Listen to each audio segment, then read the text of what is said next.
Welcome to Havdalah and to my house. It's great that you're here.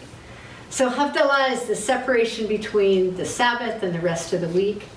And we're starting a program for Havdalah called the Havdalah Edge. And what that means is that the first part of Havdalah will take place where we say the prayers over the wine and the spice and the candle.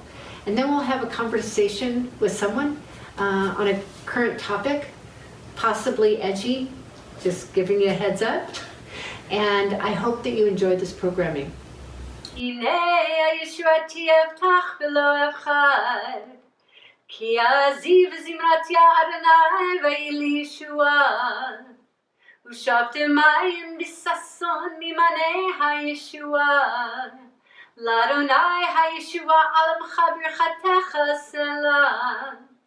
Adonai tzvaot imanu, nishkav lanu Elohei Yaakov Selah.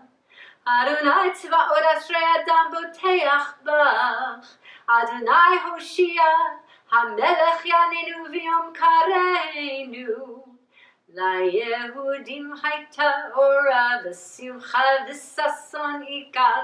LaYehudim hayta ora v'simcha v'sason vikar. LaYehudim hayta ora v'simcha v'sason vikar.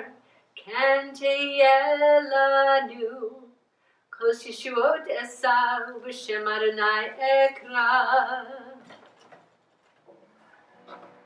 Ya la la la la la la la la la la la la la la la la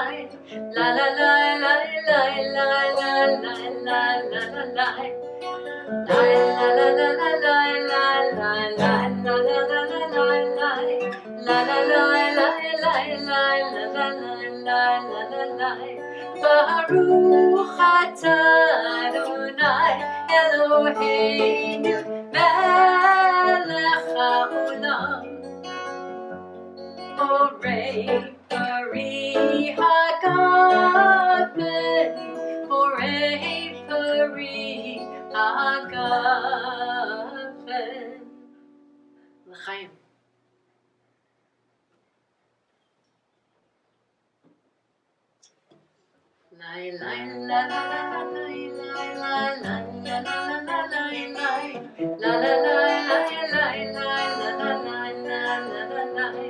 Baruch atah Adonai Eloheinu melech haolam borei minei besamim borei minei besamim.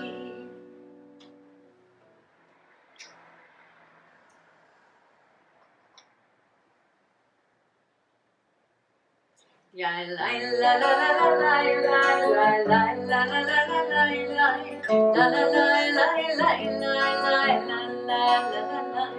Baruch atah Adonai Eloheinu melech haolam borei ha'esh borei ha'esh.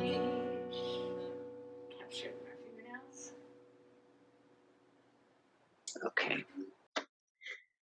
So hello, Lynn. Shavua Tov. Nice to see you. You also. Lynn, I've been thinking a lot about social justice as part of my DNA. I always feel activated when there is oppression. It just is what makes me move.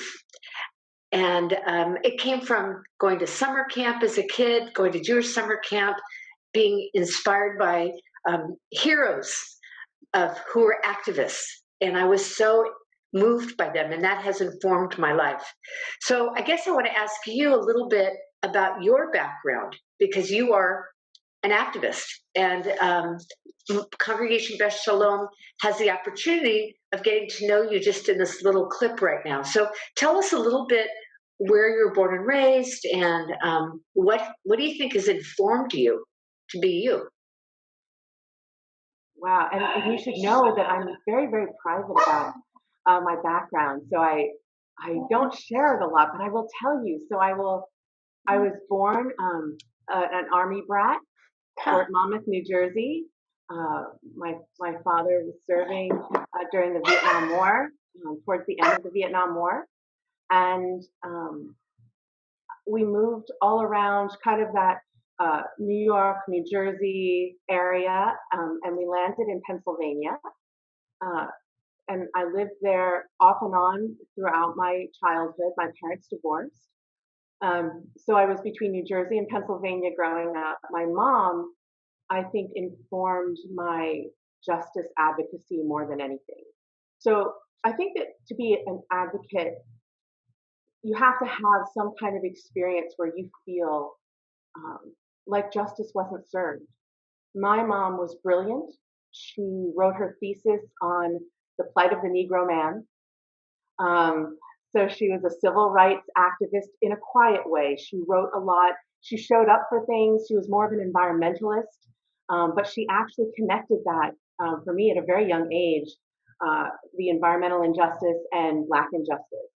And so I learned about that just passively, not because she formally taught me.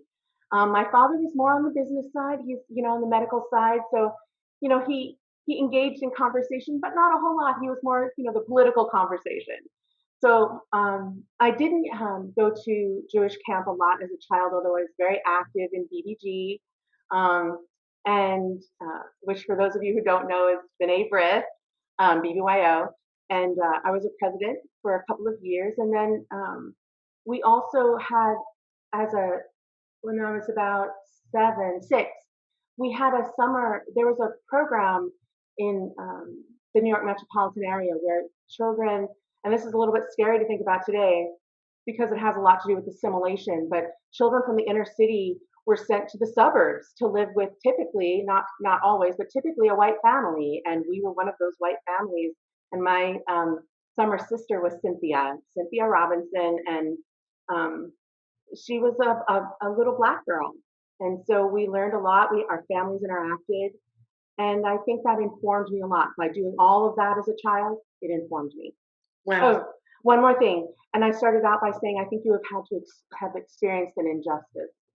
My mother suffered from terrible mental illness and depression. And the courts were not fair to her. The system was not fair to her. And it was just a terrible situation. My parents ended up divorcing because of that. And so for me, I also could see a little glimpse of what it felt like to experience terrible injustice and family pain. Uh-huh. Yeah. That's really interesting. So as you have grown and the years have blessed you, how has your life opened up so that you are so active today?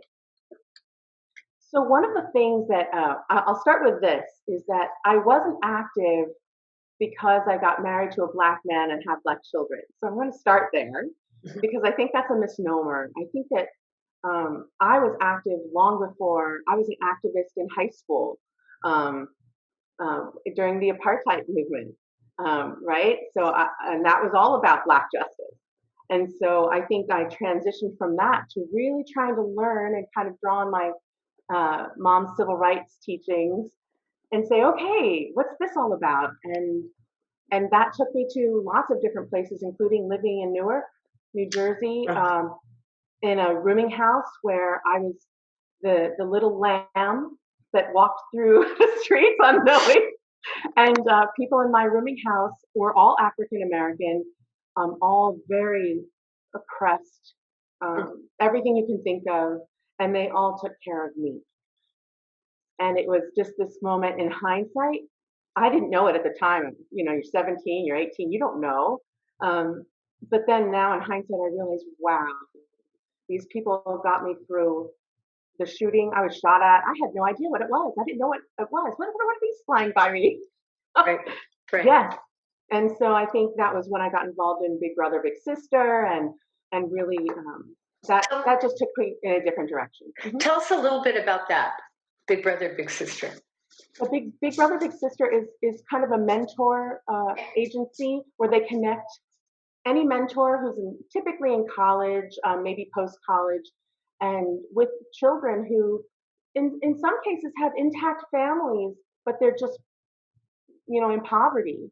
So the parents might work, but they just have nowhere for the child to go. So you kind of pick up that, and we might live in a neighborhood that's not so great. Mhm. So my little sister was Kamara, excuse me, and she thought I was a princess. And that's kind of an interesting story. My grandmother allowed me to live in her apartment in Short Hills, New Jersey. And this is while I was in college. So I was doing this while I was in college. And I brought Kamara over to the apartment, and she just gasped when I opened the door. She said, and she's 5, she's a little girl. Yeah. She just looked at me with these big eyes, and she said, "Are you a princess?" Well, And it was a little tiny apartment, really little, but it had white carpeting. And she said, I said, "Why do you think I'm a princess?" And she said, "Because you have white carpeting." And I thought to myself, this perception at age 5, she equated this little 1-bedroom apartment it was beautiful, but it was very small, and it was modest per se. It wasn't opulent, but to her, that's what it looked like. And so that was my big sister experience. Wow. Thank you for sharing that. So the world is very alive right now, alive with deep realization that isn't just in our country, but in the whole world. And I just want to ask you what you think. Here we are, for the most part, Caucasian Jews. And I guess I want to ask you, please share with us what you think we should be focusing on right now. So our community, as you've already mentioned, is predominantly white and Jewish. And we're also filled with social justice, right? We're passionate about social justice. And that combination can be wonderful and also hurtful to us, because we may come across as being overzealous in a space, because of course we like to lead in our Jewish community. That's part of what we do. We're opinionated, we're full of ideas, and then when we take those ideas into the world, we're used to just leading them through our vision and getting to the end point. And this is not the time to do that. Oh, that's interesting. Okay. This is the time to listen to our Black leadership in the Jewish community. This is the time to listen to our Black leadership outside of the Jewish community. This is the time to take our cues from them, to lead from behind, right? To follow the leader, and just to support those leaders in what they're saying, to amplify what they're saying. If we make this about us, we're losing from the beginning. Right. We're losing from the beginning. We're not seen then as allies. We're not seen as supportive. We're seen as self-centered. We're seen as redirecting the plight of our African American community and our Black community back to ourselves as white Jews. So I think that's an important piece for us to recognize. Is that articulated? Is that when you interface with the NAACP and you interface with the JCRC? Is that piece actually articulated in those spaces? Yeah. So, gosh, in the Black spaces, I'm incredibly honored to be in so many Black spaces. Yes, with the NAACP, I'm on the executive committee there. I also sit on the African American Achievement Task Force as the white person, part of that, the Sacramento City Unified School District. And there's some harsh talk, but I think people feel comfortable enough with me that they know I won't be offended. That I take it and I listen, and it has merit. It's full of experience and wisdom. And so in the Black spaces, they might actually vent to me. You need to do something about your white people, right? That might be said to me. It has been said on several occasions. It's hard to believe that you have the same identity as this person, Lynn, another white Jewish person. And I often actually take on this responsibility of purposely being in a space where I know another white Jewish person is, and they're actually speaking about perpetuating systemic oppression on Black people. So I look for those places to kind of show up and counter that voice on behalf of my identity. So on the white side and the white Jewish side at the JCRC, we have no one of color at that table right now, and I hope we can encourage our Black Jewish leadership at some point when they feel comfortable to come into that space. Bruce Palmer, the chair, has been absolutely amazing. He lifts up Black voices. He wants to hear about it. He wants to include our Jewish community wherever we can be supported. So I would say that there's a lot to learn in our white Jewish space. So I've been a little bit cautious sometimes because we've had some failures in the past. I didn't even realize it, but this program called the Havdalah Edge is starting with you. And you really do live on the edge. You live on the edge of a number of communities. And and you walk it so proudly and with so much humility. Oh. So I just want to thank you very much for talking with me and sharing with us a little bit about who you are and how you see things with this very big, expansive soul and a lot of humility. So thank you very much. Rabbi, thank you so much. Okay. Shavua Tov. Shavua Tov. המבדיל בין קודש לחול, חטאותינו הוא ימחול, זרענו וכספנו ירד כחול, והכוכבים בלילה.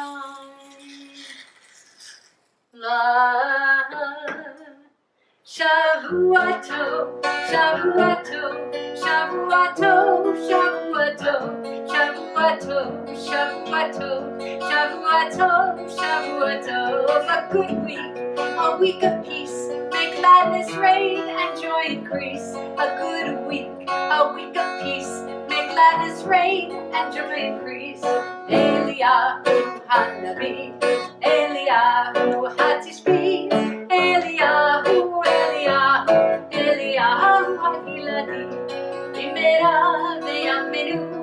יעבור אלינו עם משיח ונביא, עם משיח ונביא.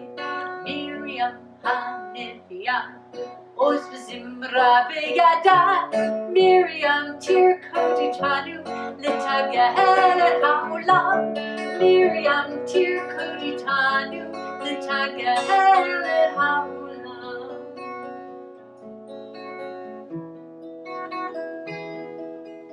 El Narifanala, El Narifanala. And Moses said, Heal Miriam, this I pray. And Moses said, Heal Miriam, this I pray. El Narifanala, El Narifanala, El Narifanala, El Narifanala.